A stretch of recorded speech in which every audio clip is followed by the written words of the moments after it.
You are getting very sleepy. Deeper. You are considering signing up to the Patreon. You are thinking it is worth it for early access to feature videos and bonuses. Getting something early makes you better than other people. Even if you aren't that suggestible, you are still going to follow on socials. Now you are going to enjoy the video, yeah? We'll begin today's video with a story, and a rather unpleasant one at that. It starts when a young college student in California tells her mother that she is suffering from bulimia and depression and needs treatment. Both bulimia and depression often have hereditary causes, and patients suffering from either or both conditions frequently respond well to treatments such as cognitive behavioral therapy and/or a regimen of prescribed antidepressants. This is based on decades of cumulative research from a range of health organizations, including the International Journal of Eating Disorders and the Journal of Consulting and Clinical Psychology. The mother takes her daughter to see a therapist. The therapist does not prescribe cognitive behavioral therapy or antidepressants. She does, however, inform them that up to 80% of patients suffering from bulimia were molested in their childhood. This is based on absolutely nothing. The daughter cannot recall ever being molested as a child, but based on her symptoms, the therapist still thinks there is a high likelihood she was, and encourages the young woman to spend the coming days and weeks digging a little deeper. And so she does. The young woman, still not receiving anything recognized by medical literature as effective treatment for bulimia or depression, begins actively trying to recall memories of being sexually abused as a child. And over time, they start coming to her in what she describes as sort of black and white freeze frames, moments throughout her childhood from the age of 7 to 16, where she was molested by her father, and even at one point, forced to perform oral sex on the family dog. But despite the fact that the memories the therapist thought might be there are seemingly starting to surface, the young woman admits that she still has some doubt as to their validity. And so the therapist's next course of action is to inject the young woman with 750 milligrams of sodium amytal, a drug known to dramatically lower inhibition and induce hypnotic states. The young woman is told that this will help clear up any misgivings she may have about the truth behind her recovered memories, as sodium amytal is a truth serum, and once she is under its influence, she will be rendered incapable of telling anything but the truth. This again is based on absolutely nothing. During the amytal interview, the young woman recalls more and more vivid memories of abuse, and afterward she and her mother become firmly convinced that she was in fact the victim of countless horrific deeds at the hands of her father. Countless horrific deeds that she literally had no memory of at all until just a few months ago. That was the story of Holly Ramona. In 1994, her father, Gary Ramona, became the first person in American history to successfully bring a malpractice suit against a therapist of whom he was never a patient. He was awarded $500,000 in damages, having lost his family and his career as a result of the accusations that stemmed from his daughter's therapy. The verdict also made him the first to win a suit against a therapist, on the basis that they had implanted false memories. A major victory not just for Gary Ramona, but also for critics of the theory of repressed memories. However, winning a battle does not mean winning a war. Many mental health professionals continue to maintain that repressed and recovered memories are an all too real phenomenon, and Gary Ramona remains estranged from his family. His daughter and ex-wife are still adamant that Holly's recollections of abuse were absolutely genuine, as are the people who treated her, though even some of them aren't quite sure about the whole dog thing.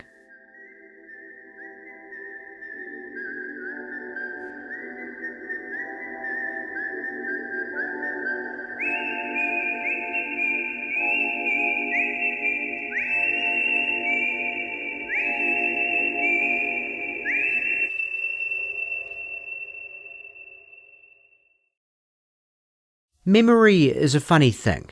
We rely on it for so much, even though it isn't exactly reliable. There's a good chance you've recently been in a situation where you were absolutely certain something happened in a particular way, only to be confronted with proof that that's just not so.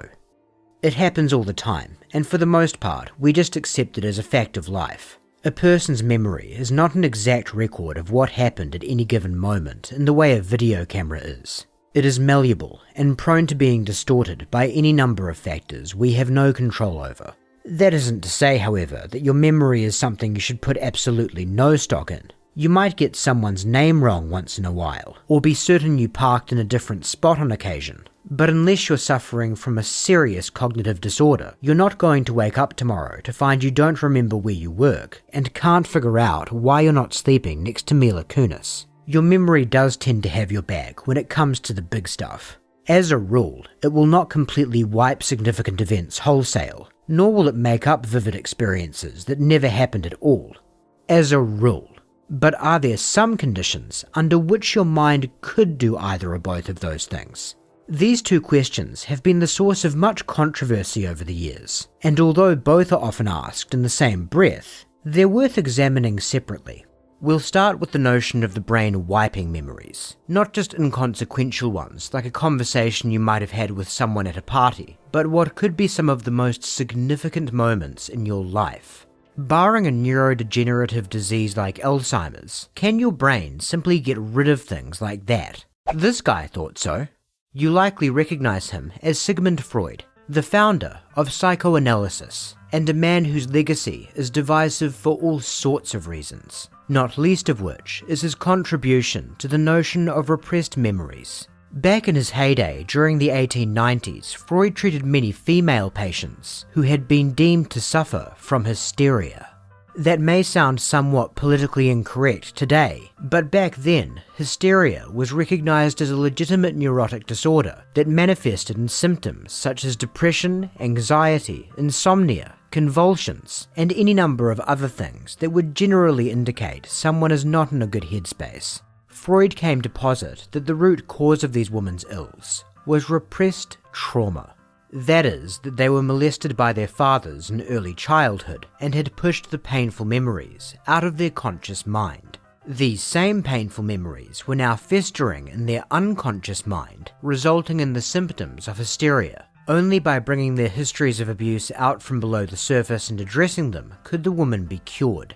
And so Freud set to facilitating the recovery of those repressed memories with the help of hypnosis, purporting that patient after patient had seen their marks of hysteria completely subside after coming to terms with their history of abuse in graphic detail. The thing is, a few years down the road, Freud completely dropped his theory and stated that all of those memories his patients wound up relating were not actually legitimate memories at all, but rather incestuous fantasies. It may come as a relief that we will not be exploring that idea any further in this video.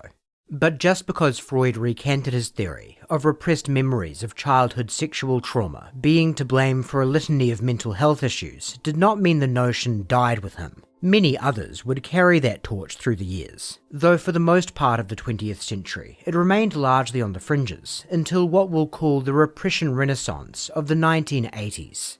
The International Society for the Study of Multiple Personality and Dissociation, now known by the much catchier name, the International Society for the Study of Trauma and Dissociation, was founded in 1984 by a collective of physicians and psychologists who shared an interest in abuse victims who had dissociated from their traumatic past, and in some instances created alternate personalities in the process. To get a better idea of the theories and methodology that lie at the heart of the ISSTD, let's take a look at a training video featuring one of its founders, Roberta Sachs. In the video, Sachs treats a woman named Jamie who has been diagnosed with multiple personality disorder stemming from childhood abuse. This particular video focuses on her use of sand tray therapy, in which a therapist encourages their patient to come to terms with their abuse by staging scenes of it with various toys in a sand-filled box. It consists of 2 different therapy sessions. The first is Jamie's sand tray session, filmed in the late 80s during Jamie's inpatient treatment at Rush University Medical Center in Chicago. The second is a follow-up counselling session with Sachs several years later. Fair warning that the following footage can be disturbing at times, as well as rather confusing, given the nature of Dr. Sachs' treatment and the diagnosis of her client, but we'll do our best to explain what's happening as we go. The little girl... Well, point to me which little girl? Okay. Who represents me has finally stood on enough coffins to get a total global overview of the abuse she's had since she's been born. In this segment, it's obvious by observing Jamie to hear that she's referring to herself in the third person. And the reason that she's doing that is because it puts some distance between her own personhood and the horrendous abuse that she has portrayed in the sand. So if she talks about it in the third person, it's as if it's not her, but it's someone else. And so then she can emotionally remove herself and not feel the effect. Painful memories of children being cut up and eyes being taken out, animal sacrifices. Where are the animal sacrifices? There's a cat being sacrificed over here, a small one. The sexuality with infants and with myself. The upside down crosses. And I guess because of yesterday, seems like yesterday, last week's abreaction of the abortion of one of her babies. She sees them all clearly lined up in a circle before her. By that you mean all the babies that I've had. That you've given birth to? Yes, that I've given birth to, either sacrificed or aborted. If your hands would answer for me, if there are parts inside that in fact not only remember making that tray, but remember having the feelings as they talked about that tray. Are there parts inside? Everybody listen. Are there parts inside who remember crying and being choked up when talking about all the babies that were no longer, all the babies that you had, or that the body remembers having? There were no babies. Hmm? There were no babies. No babies? No. There's a yes finger that's right there. And as far as you're concerned, there were no babies. At this moment, Dr. Sachs is speaking to one of Jamie's alternate personalities, or alters. This alter is a young girl called Becky. As you've just heard, Becky is claiming that the scenes of torture, animal sacrifices, and multiple abortions that Jamie staged in the sand tray earlier are a fiction. Dr. Sachs, anticipating these sorts of contradictions, has trained Jamie, the executive personality, as well as her other alters, to be able to speak via hand signals when a different personality is in the driver's seat. So what's happening now is that while Becky is denying the abuse with her words, Jamie is reasserting that it did in fact happen with her hand. All before the age of what? There goes my devil. The last one was at 26, but I was married already. And the first one was at? Age 10. 10. So between 10 and 26, you had 12 pregnancies, correct? Correct. The little girl will not look at any of this stuff. She was looking backwards at the little ones that are still inside of her, of the little one that's trying to stand up, the little one that's still crawling, of the little boys and the little girls that are still in there, of the 10-year-olds and the teenagers. And she was looking back at Mommy, who still holds power to her and still holds the ring, and outside of them is anger. I'm angry. I'm angry that it's taking so many goddamn people to put me together again. Let me ask you a question. How many people do you think it took to put you in so many pieces? Many more than it's taking me to put together. That's right. You got it. They're my babies. Yeah. So to recap, Jamie's therapy session has yielded claims of witnessing animals being sacrificed and having a dozen pregnancies between the age of 10 and 26, some of which were aborted, while others produced infants that were raped, mutilated, and sacrificed. At this point, you might be wondering, what's the explanation for this? Do Roberta Sachs and her colleagues perhaps hold the opinion that victims of abuse, in the process of dissociating with their trauma, create fictional scenarios in their mind that are so barbaric as to serve as a kind of distraction from real memories that, while not as graphic and horrifying, are actually more painful to relive, simply by virtue of the fact that they really did happen? No. That's a slightly more palatable theory we just made up right now. It is the conventional wisdom among the ISSTD and their associates that the sorts of disclosures Jamie made during her therapy session are, at least in the main, totally grounded in reality. Listen to them yourself. It's not uncommon for an adult to suddenly recollect events which were occurring when they were small that had been completely held in a state of amnesia. And during the course of treatment, they begin to recover and report events of a satanic type. And these can be such things as having adults participate in human and animal sacrifice, even as young as 3 years of age, having their hands wrapped around a knife and committing a sacrifice and then remembering this. One woman had called the police 25 years later in the course of her treatment when she remembered some things that happened to her as a child. Take one of my patients. She refused to kill someone. She refused to sacrifice a baby.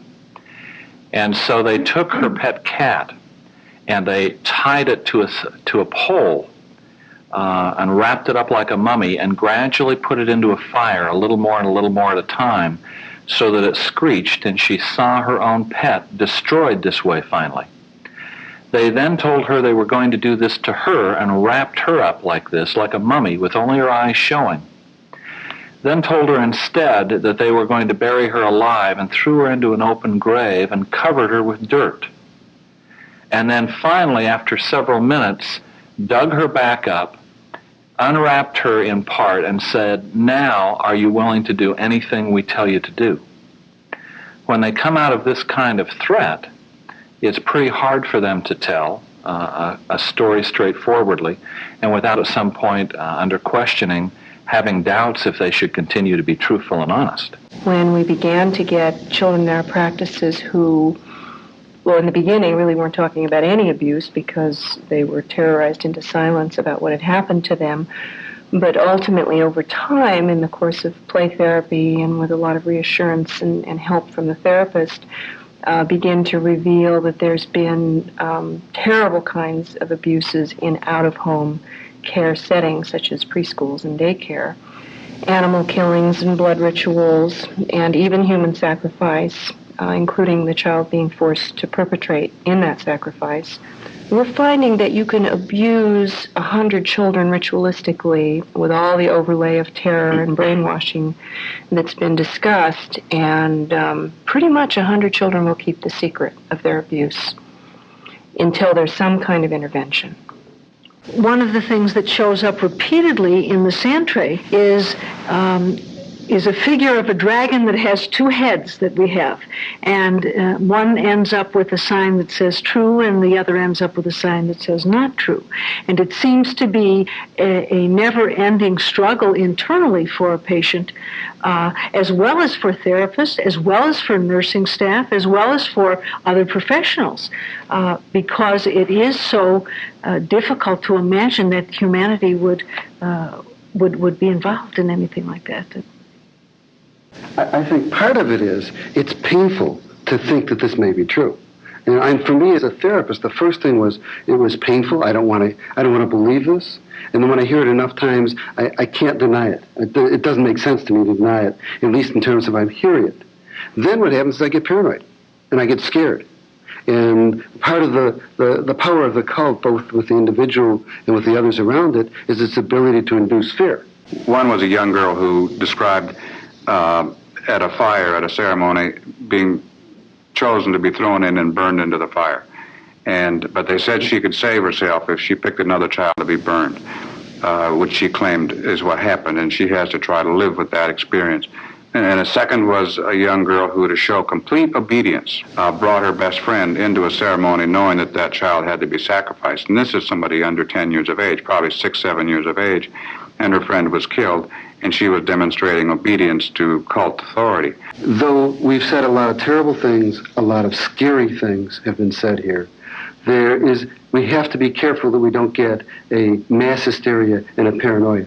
So children all across the nation are being tortured, buried alive, and forced to sacrifice animals and other children, sometimes throwing them into fire pits. But hey, let's not let this turn into some kind of panic or anything. But despite ISSTD founder Bennett Braun's level-headed words of caution, when the notion that the sorts of things you've just seen him and his colleagues describe were actually happening began to gain traction, there was indeed a bit of what you might call hysteria. The most famous case, in what is now widely regarded as a moral panic, is that of McMartin Preschool in Manhattan Beach, California. The short version is this. The mother of one of the attending preschoolers became concerned when her son began experiencing painful bowel movements. She subsequently makes a complaint to the police that her son is being sodomized by one of the teachers. After investigating the claim, the police conclude there is not enough evidence to arrest the teacher in question, Ray Buckey. Still concerned about the possibility of abuse, however, they send out a form letter to 200 parents, stating that they are investigating the possibility of child molestation in the preschool, and asking them to question their children as to whether they have witnessed abuse or been subject to it themselves. The letter, understandably, proves to be quite the cause of alarm among many of the parents. From there, hundreds of children are interviewed at a therapy clinic called Children's Institute International, and there winds up being a very common pattern in the interviews. First, a child would say there had been no abuse, but then after what could be fairly described as prodding by the therapist, they would say that there had been. And then a little further down the line, some of the children's accounts became wilder and wilder. Mutilated babies, animal sacrifices, blood rituals, flying witches, secret tunnels, torture chambers, and even hot air balloon rides. In total, 7 of the daycare workers were implicated in the abuse. Fast forward 7 years and $15 million later, and the McMartin trial was cemented as the longest and most expensive in the history of the United States. No evidence of the ghastly rituals ever emerged, and the case resulted in 0 convictions. That basic sequence of events proved to be somewhat of a template for dozens upon dozens of daycare scares throughout the states and across the world. A parent becomes concerned, police investigate, and therapists are involved. Children say nothing happened, then something happened, then the unspeakable and sometimes the impossible happened. No evidence is found, but the community is left shaken to the core.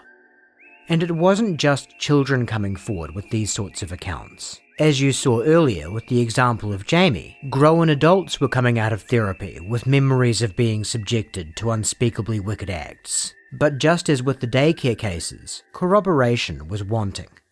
So what gives? There are only 2 real possibilities. Either satanic torture rituals were occurring en masse throughout the world, and all the perpetrators were just exceedingly skilled at completely covering their tracks, or all of the accusations, or at least the most heinous of them, were false. Hopefully you won't object to our suggesting that the latter proposition seems more likely. But if you are to accept that, you're still left with a big question that needs a good answer. How could it be that so many people, young and old, who had never come into contact with one another, were all coming forward with strikingly similar and vivid recollections? That is the question around which the memory wars really start to heat up. If I meet somebody on an airplane and I say I study memory, they usually want to tell me how they have trouble remembering names, or they've got a relative who's got Alzheimer's or some kind of memory problem. But I have to tell them, I don't study when people forget. I study the opposite, when they remember. I study false memories. This is Elizabeth Loftus. Loftus is a cognitive psychologist, arguably the world's foremost expert on human memory, and has been named by the Review of General Psychology as one of the 100 most influential psychological researchers of the 20th century. She has also been called a liar, evil, and a vicious predatory bitch. It's not exactly typical for a researcher to inspire such a level of vitriol. So what is it exactly about Loftus's study of false memories that has caused her to be the recipient of so much praise and contempt? Well, the praise part is quite straightforward. Early in her career, in the 1970s, Loftus ran a series of studies that were able to demonstrate that a person's memories can be significantly altered by suggestion. For instance, in one study, we showed people a simulated accident, and we asked people how fast were the cars going when they hit each other. And we asked other people how fast were the cars going when they smashed into each other. And if we asked the leading smash question, the witnesses told us the cars were going faster. And moreover, that leading smashed question caused people to be more likely to tell us that they saw broken glass in the accident scene when there wasn't any broken glass at all. In another study, we showed a simulated accident where a car went through an intersection with a stop sign, and if we asked a question that insinuated it was a yield sign, many witnesses told us they remember seeing a yield sign at the intersection, not a stop sign. the susceptibility of memory to suggestion is known as the misinformation effect, and Loftus's research on it is responsible for a paradigm shift in how evidence such as eyewitness testimony is treated by the courts. But of course her academic work did not stop there. Later she became interested in whether the power of suggestion could do a lot more than simply alter someone's memory of an event that did happen. And her work on that question thrust her into the national conversation about the sudden boom in abuse accusations.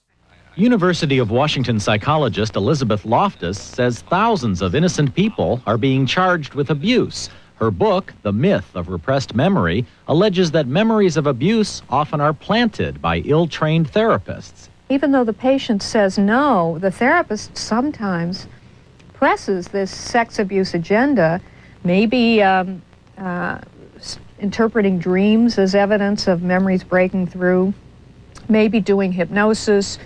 And this climate of suggestion, I fear, is leading some patients to develop false beliefs and false memories. Loftus cites as evidence an experiment she's conducting on volunteers at the University of Washington. Her research associate, Jackie Pickerel, has been able to plant false childhood memories in 25% of their subjects. She does so by first obtaining from a parent several real-life experiences from the subject's childhood. She mixes them with a couple of made-up experiences, like getting lost in a shopping mall, and has the subject try to recall all of them. This is the time that you actually were lost from your parents for a little while. I was lost from my parents.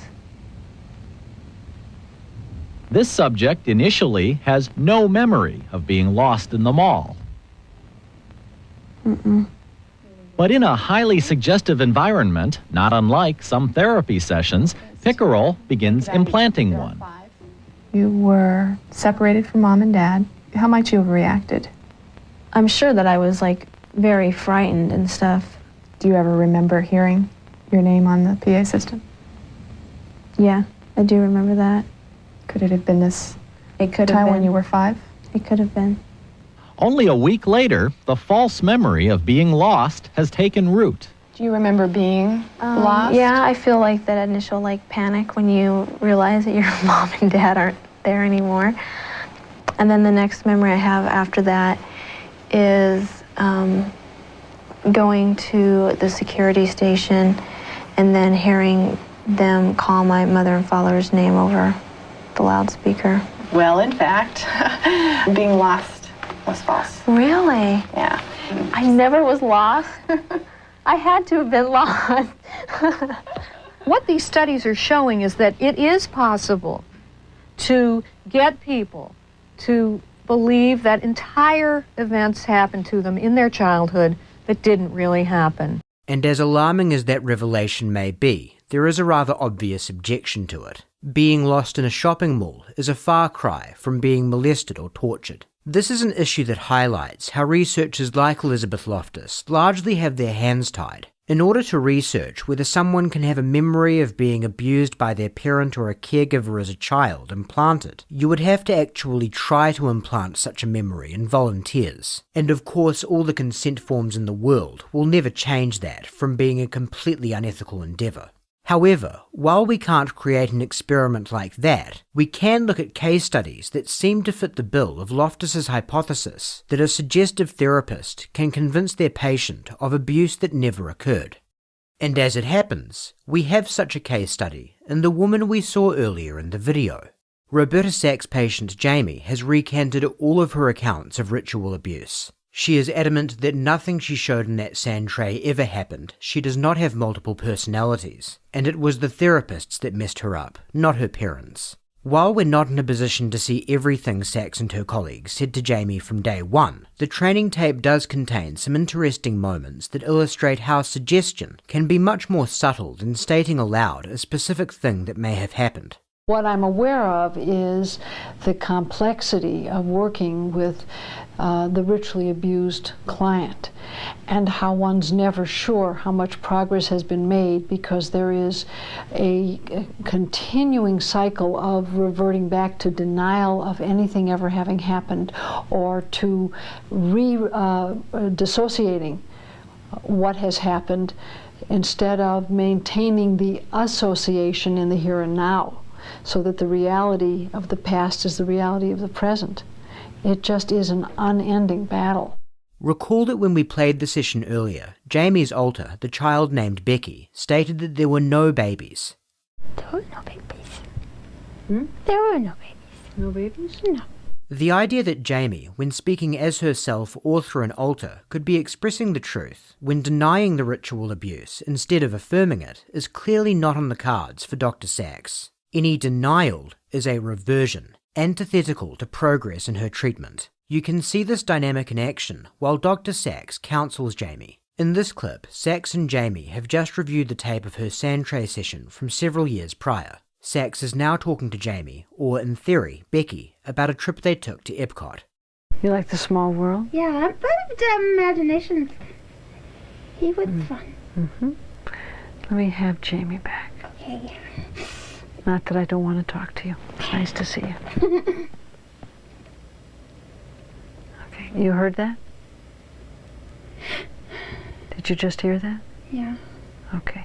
So, Becky was there, but you were also there at Epcot, right? Okay. And you saw a small world. And you saw imagination. You saw all the wonderful things that children would like to have if they could close their eyes and make a magic wish, right? Yeah. Okay. Why haven't you created that kind of history for yourself? Why is what's in the sand tray instead of the wonderful things you saw at Epcot? To many viewers, it may come across like Dr. Sachs is asking Jamie why she can't focus more on positive things. But that is not actually her angle here. Sachs does not believe the abuse that Jamie staged in the sand tray was made up. What she's insinuating is that if Jamie were making things up, it would follow that she would make up wonderful, happy things. I.e., the abuse must be real, because no one would want to imagine such a thing. Because you say you made it all up. So if you're going to make something up, I want to know why that? What child creates a world that is so full of horror and can't create anything lovely if she's had a normal childhood? Tell me that. So much of what is going on here is unspoken. What Dr. Sachs is asking, What kind of person with a normal childhood would choose to make up something horrific instead of something lovely is actually a very good question. Perhaps someone in a fragile mental state that has been severely exacerbated by drugs, hypnosis, and other questionable therapeutic practices. But in the tone she uses, and the accusatory, skeptical look she shoots at Jamie when asking the question, it is again clear that she is not actually asking Jamie what led her to make up the abuse, but instead conveying disbelief and disapproval at the notion that she did. And I remember saying that there was just this absolutely crazy feeling inside that I have to be the most wicked person in the whole wide world. And I want to be. I want to be the most wicked, awful person in the whole wide world. And I couldn't find enough wicked stuff to put in the sand. I wanted more. Jamie? What? When were you born? Not the body. When were you born? In May of 87? In May of 87. Okay, you're going to have to pay very close attention now, because this gets rather confusing. Jamie was clearly born much earlier than May of 87, because if that was her real birthday, she would be a small child at the time this was filmed in 1991. Jamie began inpatient treatment at Rush University Medical Center Chicago in the mid-80s. That's where a lot of the theories and practices of the International Society for the Study of Trauma and Dissociation were initially developed. During her treatment for depression and compulsive behavior, several alternate personalities, including young Becky, were supposedly discovered. In the course of her years at Rush, Jamie, the host or executive personality, became what you might call better integrated with her alters, to the point where she could control them and function in the outside world. The result of that integration was essentially the creation of a new person who is now the executive personality. So Sachs' premise is that the Jamie that you're watching now is a different Jamie from the one that entered the hospital. Now keep that in mind for the next 40-odd seconds. And you're sitting here now telling me and using the present tense I just wanted to put everything that I could that was wicked in the sand tray. Did you just say that? Yes. Was it you that just said that? Did those words come out of your mouth? Yes. Okay. Did they feel like they were your words?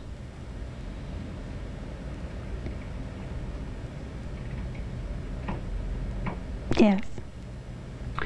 Now, you tell me how we make sense out of that. Don't ask me. What's going on here is Sachs is scrutinizing Jamie's claim that what she put in the sand tray was driven by a desire to put out as much wickedness as possible. What she is driving at is that present-day Jamie should not be expressing from a first-person perspective any motivations for having made that tray, because the Jamie sitting in this room did not exist at that time. All of this serves to push back on the notion that the ritual abuse was not real and reinforce the idea that there is factual information held only by hidden personalities. Well, you have some pretty heavy issues to deal with that don't have any easy answers.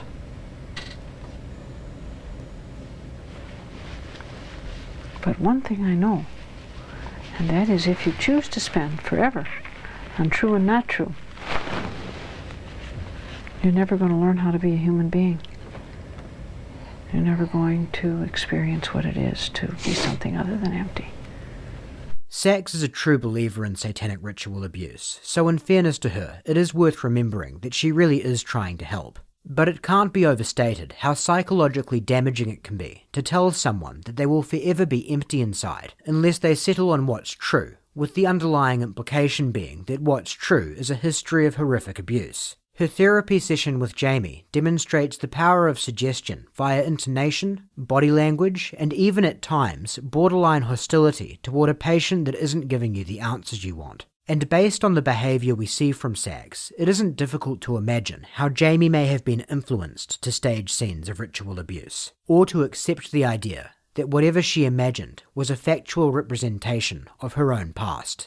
Which links back to an explanation as to what might account for the sudden avalanche of daycare abuse allegations in the late 80s and early 90s. People are generally very good at picking up on what other people want from them, and, as a rule of thumb, want others to approve of them. This applies all the more to small children. So when they're sent to a therapist who already suspects abuse, and they don't initially confirm those suspicions, they will very often pick up on the signals of disapproval they get back, whether they be verbal or non-verbal, intentional or subconscious. And when they receive encouragement upon saying that maybe something did happen, things continue to escalate. You might still wonder how in so many instances things escalated to the dizzying heights of satanic mass murder, and there isn't one catch-all explanation for every case. But suffice to say, it isn't actually that difficult to get from point A to point B, if the therapist treating the child believes in that sort of thing and is ready to read into certain behaviour. Check this out. All of those animals go in the grinder. Does anything else go in the grinder? Yeah. And in it goes. Yeah. In it goes. What we're seeing here is how children will reenact the rituals in which they have been involved. This one involves what they called the grinder. It took a while for us to know what the grinder was. The grinder is where human and animal body parts are pulverized. Then the remains are eaten by the rest of the cult members who stand around the grinder and chant while the pulverization is taking part. So that's the short explanation for how the satanic panic era occurred. Parent suspects something, kid won't confirm anything, kid sees a clinician of some kind who believes in stuff like giant body part grinders, kid starts confirming things, story makes the news, more parents get concerned, more kids go to see grinder ladies, and things just sort of snowball from there. A bit reductive maybe, but that is more or less what the phenomenon boiled down to. Though while the satanic panic is probably the most famous era within the memory wars, it is not representative of the entirety of the debate, and it would be unfair to present tales of animal sacrifice and babies being thrown into fire pits as the beginning, middle and end of the repressed memory argument. A good note on which to circle back to Holly Ramona, the young woman suffering from bulimia and depression who came out of therapy certain she was molested on numerous occasions by her father. There were plenty of questionable decisions made by the people treating her that we alluded to in the beginning of this video. But when actually listening to Holly speak, it becomes increasingly difficult to write off her recollections as being entirely conjured by unscrupulous therapists. Children who are abused, we're caught. Either way we go, we can't win. We say something when we're younger, they say they're too young, how could that happen? We say something when we're older and we feel safer, well, it happened so long ago. Either way, you get attacked. Do you get a feeling now as to why you feel you repressed all those memories? Looking at the response that what happened in trial and with the verdict and the press, it's very scary to say something knowing that most of the people aren't going to believe you and they're going to make you out to either be crazy or fantasizing. They're not going to understand. And why do you think you initially repressed them? Because they were so traumatic? I think because they were so traumatic. I had to survive. I had to go on, wake up in the morning and go to school. And to do that, you can't have this in the back of your mind. They're my memories and it happened to me. I know my father. I lived the situation. And unfortunately, they didn't come out in the way that I wish I could present them in a real nice, neat package, but this is how they came out. And this is how child abuse sometimes works. But it's hard for me to believe that 11 years went by, and at age 16, you know what's happening to you at 16 if you're being sexually molested. And for her to, 3 years later, she remembers she was sexually molested for that long. Well, she was beginning to have some flashbacks. She didn't know exactly. I think those are real good questions because I think it's normal for everybody to think that. How could you repress something so terrible? And it was such a close age range. What I want to say is that I wish it was a dream. I would give my life if it could be a nightmare and not be true. But the reality is it is true, and the reality is so painful, you don't want to remember it. That's why you repress it. Sincere and resolute, Holly Ramona is not the picture of the confused, easily manipulated girl that might come to mind when simply hearing her story from another person. And her example is one that encapsulates what can make this subject so difficult to explore. For on one hand, there are plenty of reasons to be dubious about the therapy that precipitated her disclosures. But then on the other, we simply weren't there. and there is no escaping a nagging feeling that there is a special place in hell for us if we doubt her and she is telling the truth. And that phrase, in and of itself, represents a very important caveat. While some do doubt that she is telling the truth, literally no one, not even the father she is accusing, thinks that Holly Ramona is lying. Anyone who has recovered memories of abuse, whether they be real or implanted, is going to come across as sincere because they're going to believe what they're saying in either event. As to whether others believe it, well, in situations like the Ramona case, that's very tricky. Because when you weren't there, and you can't know, you're left with the possibilities of either condemning an innocent man of just about the most wicked thing a man can do, or further traumatizing a young woman who's only just been able to come to terms with her years of abuse, which is why the Ramona jury essentially tried to split the difference. They did find in Gary Ramona's favor, but the $500,000 they gave him was a fraction of the $8 million that he was asking for. The jury foreman would go on to explain that while they were convinced Holly Ramona's therapists were less than cautious, and at least some of her memories may have been implanted, on the question of Gary Ramona's total innocence, they just weren't sure. So to revisit those two core questions that were posed at the outset of this video. Can your mind make up vivid experiences which never happened at all? Yes. Studies such as those pioneered by Elizabeth Loftus have consistently demonstrated you can manufacture memories with no basis in reality, especially with outside help. Exactly how vivid and traumatic an implanted memory can be is still a matter of some contention, but anecdotally, people with stories like Jamie's seem to indicate the answer is pretty damn vivid and traumatic indeed. Can your mind completely wipe these sorts of events wholesale? Probably not, but sorta kinda maybe, it's tough. A broad consensus among researchers of memory is that while it is very prone to distortion, it is actually significant events, your highest highs and your lowest lows, that you are more likely to remember and recall accurately. In most instances of someone who's experienced serious trauma, the thing they will need the most psychiatric help with is thinking less about what they've been through. However, you can't take what's typical as being the final word on what's possible. The problem with recovered memories of sex crimes is that the only way to verify their validity is to verify that those crimes actually occurred, something that is exceedingly difficult to impossible when they are reported 3, 5, 10, or even more years after the fact. So if this phenomenon is real, you can't exactly blame victims for coming up short with proof. And a final note on blame, and who and what to believe. It's important to state that trauma-induced amnesia is not the only, or even most common reason given for delayed disclosure. Factors such as shame, fear, and a desire to wipe something from one's mind, rather than actually succeeding in doing so, are other big reasons that someone might hesitate in reporting abuse. And so when looking at cases where someone discloses something plausible, and then in the process of therapy goes on to report more and more radical happenings, we could be looking at a multitude of intersecting factors. A genuine recovered memory or delayed disclosure that's followed by suggestive therapy that results in additional implanted memories and falsehoods. Just because we wind up with a case that looks suspect in certain areas doesn't mean nothing happened. When considering all of this, it becomes clear why the memory wars are such a heated topic of debate. Some of the most nuclear points of discussion in modern society, intermingled with raw emotion and inherently limited data, all adding up to a frustratingly scant amount of concrete conclusions. More frustrating still, it's likely a war that will never end. Right about the time I was taking a new job at the University of California in Irvine, I got contacted by a woman who told me that, like many of the women who contact me, that she was so upset. Her daughter was estranged from the family. She was developing all these memories of abuse that the mother was positive never happened.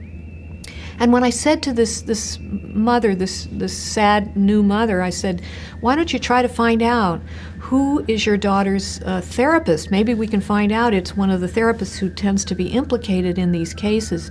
She went away and she came back and she said, I found out my daughter's therapist's name. It's Holly Ramona.